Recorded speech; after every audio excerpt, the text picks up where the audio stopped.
হেই, আজ তোমাদের সাথে একটা মিনি ব্লগ শেয়ার করব। দেখতেই পাচ্ছ আমি আছি এখন শপিং মলে। ব্লগটা বাড়ি থেকে শুরু করতে পারিনি, কেননা ভীষণ তাড়াহুড়োই ছিলাম। আর এই প্রথমবার আমি শপিং করতে এসেছি, তাও আবার একা, সাথে আবার ভিডিও বানাচ্ছি। চলো তাহলে পুরো ভিডিওটা তোমরা দেখতে থাকো। এখন আছি কিডস সেকশনে। প্রথমে এখন দেখছিলাম আমি গুলুর জন্য ব্যাগ, কিন্তু ব্যাগ দেখে আর কি লাভ, গুলো তো এখনো পর্যন্ত হাঁটতেই শেখেনি।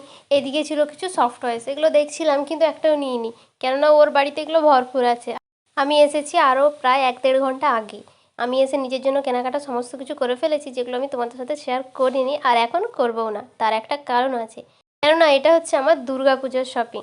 হ্যাঁ, একটু আগেই করে নিয়েছি, সেই জন্যই তো আগে থেকে তোমাদেরকে দেখাবো না, যখন পুজো কালেকশন দেখাবো তখন দেখাবো। বেসিক্যালি এটা অভির জন্যই নেওয়া, মানে অভির চাপের জন্যই আমাকে নিতে হলো। ও প্রায় গত 1 বছর থেকে আমাকে বলে আসছে ওটা নিতে, আর ও কিছুদিন আগে এখানে এসেছিলো, তো কালেকশনগুলো খুব ভালো ছিল। বললো যে এখন ভালো এসেছে, পুজোর সময় এত ভালো পাবে না, তাহলে এখনই নিয়ে নাও। তাই এখনই নিয়ে নিলাম। আর এইদিকে আমি গুলুর জন্য স্কার্ট দেখছি। আমি ড্রেস কিনবো আর গুলুর জন্য কিছু নেবো না, এটা হতে পারে? গুলুর জন্য এখানে কিছু আমি নায়িকা ড্রেস দেখছি, কিন্তু নায়িকা ড্রেসের জন্য ওকে আরেকটু বড় হতে হবে। ও এর আগে আমি যতগুলো নিয়ে গেছি প্রায় এরকমই টপগুলো, কিন্তু স্কার্টটা এবারে প্রথম নিয়ে যাচ্ছি। একটা স্কার্ট ওরকমই ভাবছি নেবো, আর এখন টপটা ম্যাচিং করছি। অনেক রকম, কিন্তু সাইজে ঠিক বসবে না ওর, এটা একটা সমস্যা ওর জন্য। যখনই আমি কিছু নিয়ে যাই সাইজে ঠিক এলোমেলো হয়ে যায়। তো দেখছি এখন। এদিকে হট প্যান্টগুলো দেখছিলাম, বিভৎস রকমের সুন্দর আর কিউট, কিন্তু গুলোর এগুলো একদম পা অব্দি চলে যাবে, হয়তো আরও বেড়ে যেতে পারে। আর একটু বড় হোক, তারপরে ওর জন্য আমি এগুলো নিয়ে যাব। ওকেরই আমার বহু আশা আর বহু কিছু সাজানোর স্বপ্ন আছে, সমস্ত কিছুই পূরণ করব, তার জন্য একটু বড় হতে হবে। এদিকে তো প্রচুর বাচ্চার কালেকশন, আর সবসময় বাচ্চার কালেকশন সব থেকে সুন্দর হয়, এত কি ওটার কি আর বলি।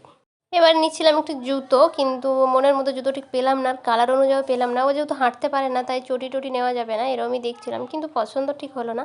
চলো এবার মেন কালেকশানে যাওয়া যাক। ভাইয়ের জন্য কিছু নিতে হবে। অভি আজকে আসলে আমার খুব সুবিধা হতো, ওর আইডিয়া আছে, আমার অতটা আইডিয়া নেই ছেলেদের কালেকশানে।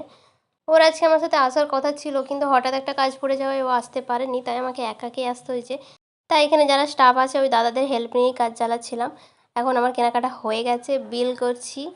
এবার বাড়ি যেতে হবে, তাও আবার বাসে। অনেক দিন বাসে যাতায়াত আমি বন্ধই করে দিয়েছিলাম, মানে এই রুটটাতে কলেজ শেষ হওয়ার পর। আর এই যে সিটি বাজার মেট্রো, তোমরা তো জানোই আমি বেশিরভাগ কেনাকাটা মানে 90% কেনাকাটা এখানেই করি। এদিকে বিল নিয়ে আমি চলছি রাস্তায়। রোদ আছে মোটামুটি, তবে খুব একটা নেই।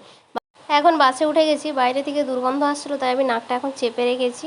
আর দেখো এখন আছি আমাদের এখানের ভাইরাল কোবাই ব্রিজ।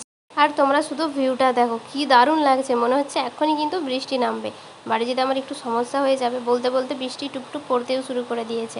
এখনও আমি বাসে আছি, বাসটা খুব স্লো যাচ্ছে। শালবনিতে নামতে না নামতে অঝরে বৃষ্টি শুরু হয়ে গেছে, আর আমি ওইদিকে ভিজে একদম কাক স্নান করে ফেলেছি। ভাই বাবা দুজনেই তো এখন দোকানে ব্যস্ত, তাই আমি এখন টোটো করে বাড়ি যাব। চলো তাহলে, টাটা।